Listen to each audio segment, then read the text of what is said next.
রাজধানীতে চলাচলকৃত গণপরিবহনের মধ্যে শিক্ষার্থী ও কর্মজীবীদের অধিকাংশের পছন্দ AC bus service. Bus route rationalisation প্রকল্পের অংশ হিসেবে এসি বাস নিয়ে পরিচালিত এক জরিপে এমন তথ্য উঠে এসেছে। এতে বলা হয়েছে, যাত্রাপথের দূরত্ব, পারিবারিক আয় ও ভাড়ার পরিমাণই মূলত নির্ধারণ করবে কারা এসি বাসে যাতায়াত করবে।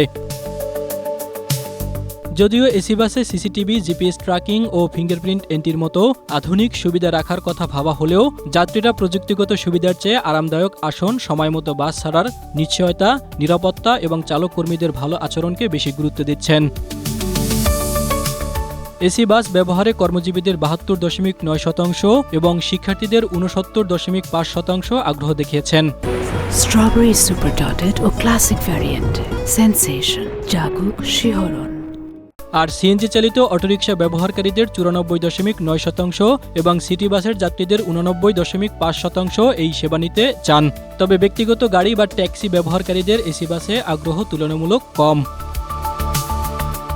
তবে জরিপের সবচেয়ে গুরুত্বপূর্ণ পর্যবেক্ষণ হলো, যারা এসি বাসে উঠতে বেশি আগ্রহী তাদের বড় অংশই উচ্চ ভাড়া দিতে চান না। কর্মজীবীদের প্রায় ৬৩% মাসে ২,০০০ টাকার নিচে ভাড়া দিতে চান।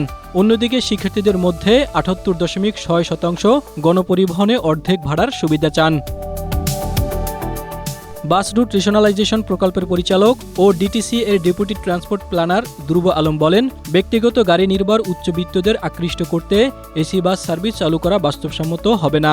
বর্তমানে বাসের যাত্রীরাই মেট্রো রেলে স্থানান্তরিত হয়েছেন, ব্যক্তিগত গাড়ি ব্যবহারকারীরা নন। তার মতে, ভাড়া নাগালে রাখা গেলে এবং দীর্ঘ দূরত্বে যাতায়াতকারী শিক্ষার্থী ও অফিস যাত্রীদের জন্য নির্ভরযোগ্য, সময়নিষ্ঠ ও আরামদায়ক সেবা নিশ্চিত করা গেলে ঢাকা শহরে এসি বাস সার্ভিস যাত্রী আকর্ষণ করতে পারবে।